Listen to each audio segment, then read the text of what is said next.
Now imagine walking through the jungle, just like Indiana Jones, seeing a temple in the distance and all of a sudden hearing that sound. I'll explain what made that sound in the video. Good morning, everybody, and welcome to another episode of Cooper's Amputee Lifestyle, where I'm an amputee and I have to use a prosthetic leg to get around and go on my ventures. And the reason that I'm going on my adventures is to combat PTSD and depression due to the loss of my leg. And I want to inspire you to do the same by chasing your dreams, hobbies, and adventures. So on this adventure, we're in Belize and we're at a Mayan ruin site. We visited two different Mayan ruin sites in Belize. This one is Caracol.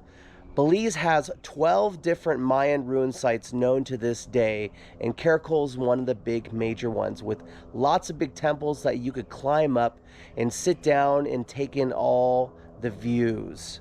So don't forget to subscribe, like, comment, and share. It really helps me out. And let's get into the video. Thank you. Enjoy.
I'm looking for the horse balls tree. Yeah. So as we're adventuring through the jungle, we're kind of stopping here and there to look at some of the amazing sights. Point Saiba. Because there's two of them. Point Saiba. These are the giants of the jungle. Giants of the jungle. Leaf cutter ant homes. They cut the chunks of the leaves and they take them into the homes. Decompose the leaf with the acidics that we have within them and to grow fungi. This is Rayleigh Group, the oldest parts of Caracol dating back to classic times. Pieces of pottery litter the area from back then. In maybe one of these tombs, so you can have an understanding of how the inside of the tomb looks. Okay. Friends for the government. So they use hands and feet. This is the inside of a tomb from the Rayleigh Group. Inside the belly, the thatch houses that built on top. Inside, they build a rectangle. So this is the horse balls fruit from the horse balls tree. We're going to talk about what it's used for. It changed its name from Grandpa Balls to Horse Ball. The English name is Stamandina. The fruit, only the bird. It's just glue. What we get from it is the sap, and we fill our bottle like Elmer's glue. Cool. We use it for papers only. Cool. It's glue. And that is the horse ball tree. So now you know what the horse balls fruit from the horse balls tree was used for in Belize. So on our way out here, he was explaining about the Mayan ruins being built so many years ago. I think one of the years I heard was like year 600 or just before that. You won't actually like go through the jungle and then just find a big temple like this. It'll be actually buried 4 or 5 feet under the dirt, and it'll just keep building up and up and up. So he was explaining that people will find like hills that will be covered with trees, and all kinds of grass and everything, and you'll see rock. For them to actually find out that there's actually like a temple is they have to dig like 6 feet down, and then when they start digging and they start hitting rock, stone like this, then they know that there's a temple, and then they can start excavating, because as the years go on, they will just start growing, and you'll see the jungle will just take it back, and it'll eventually engulf it, and leaves will continue to drop, grass will continue to grow, and it'll continue to get buried. So these are the like foundations of a temple. And they said that there's more. They know that there's more that they can unearth, but it costs money, lots of money. And I want to say that I thought that one of the temples that was excavated, where they took away all the dirt, the rock and stuff like that, was like $1 million. So it takes a lot of money to be able to excavate. And they said that there's layers that they can scrape off, because the old king had a new layer put on his temple by the next coming king, and so forth and so forth. And then they're finding like human remains that were buried and entombed in the temple, and with some items like pottery and stuff.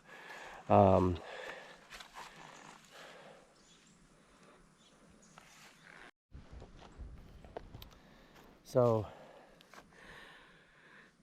here's basically a tomb or temple, and there's rocks and bricks and stuff.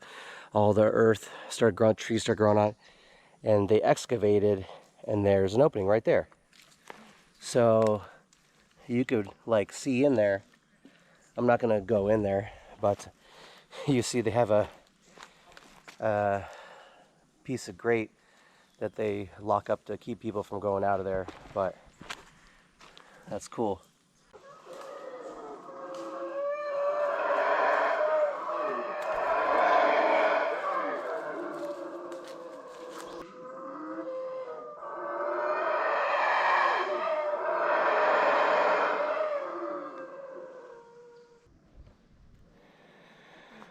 There's a howler monkey somewhere right here.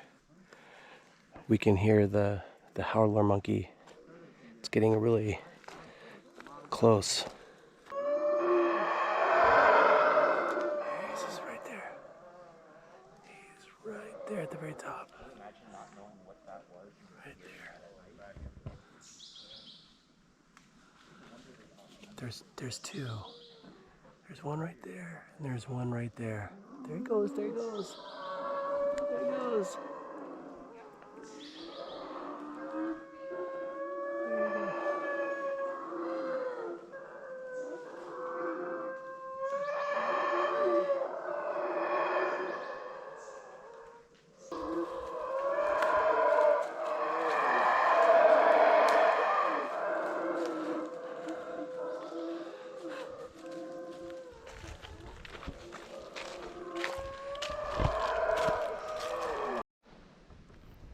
Okay.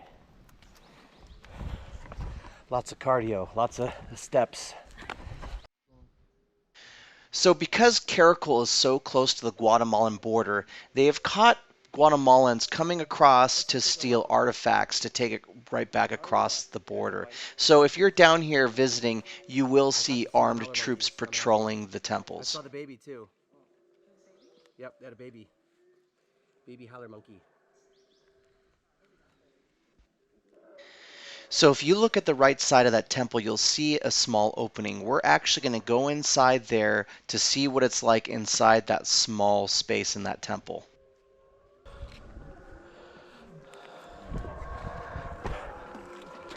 Okay. We're going inside. There's no room for you, Peg. There's always room.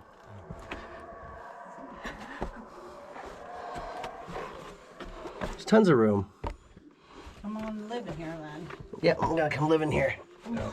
And then This is your new residence, the Peg. guides will give me a couple bucks to scare children.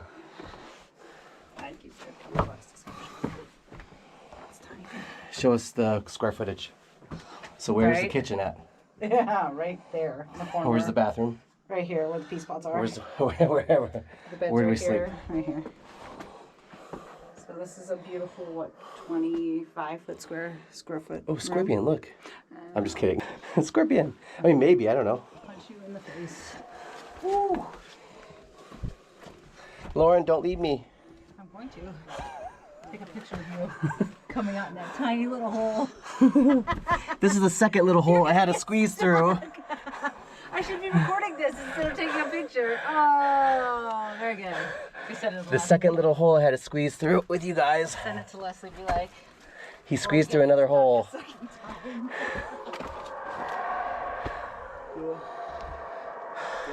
So you can see how some of these temples are only partly excavated because they have trees and dirt and grass all over certain sides of them.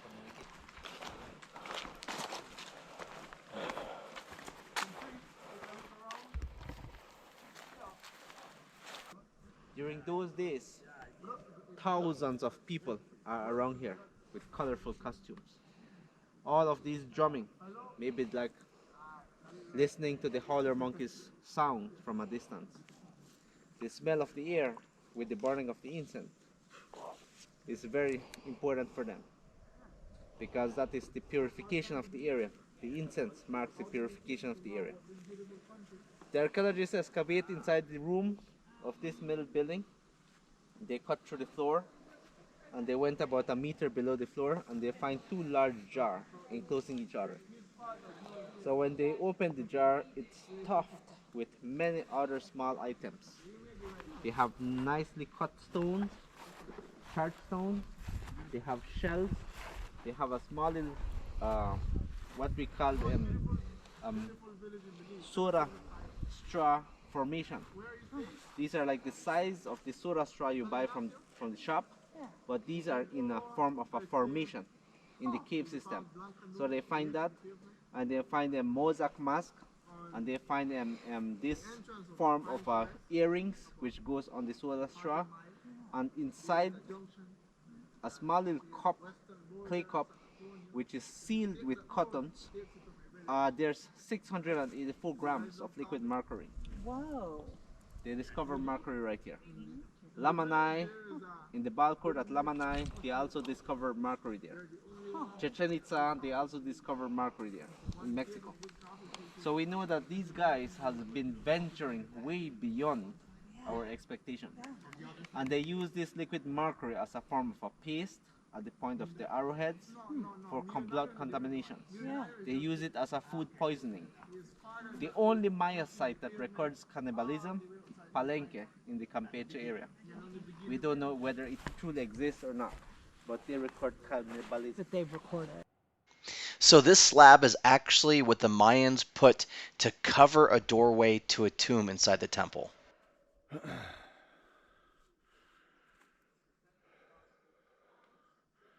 the eyes clearly and the nose pointing out, and they have this smaller version of this. So these two depicts a feature of a jaguar. And the earth's edges opens into a form of a jaw, a serpent jaw on both sides, and something which is sticking out or going in there.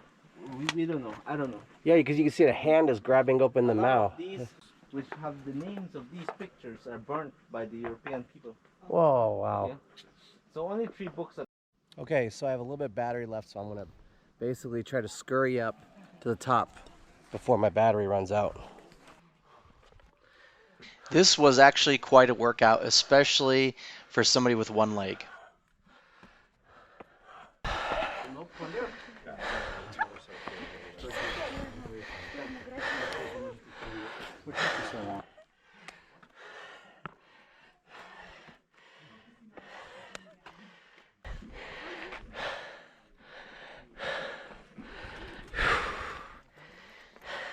Imagine what it was like back then for the Mayans to have to go up and down those stairs. Almost.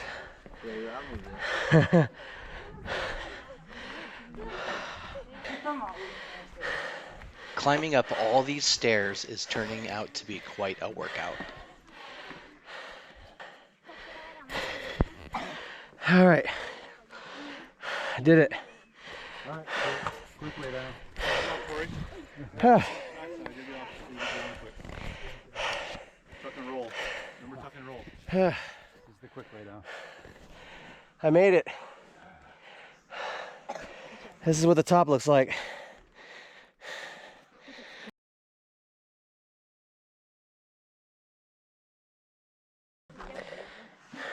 Once you're at the top, it's actually not that bad of a view. Imagine how cool it would be to be able to pitch a tent and camp on this temple, taking photographs and video time lapses of the stars at night. Awesome. Here's an opening that goes into a chamber inside this temple.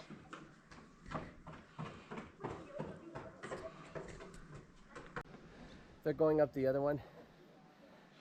Mark almost in the middle. Yeah, he was going too quick.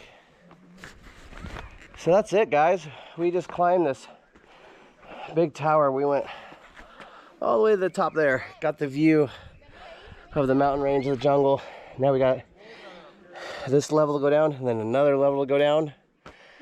And then we're gonna go have a little siesta, get some lunch.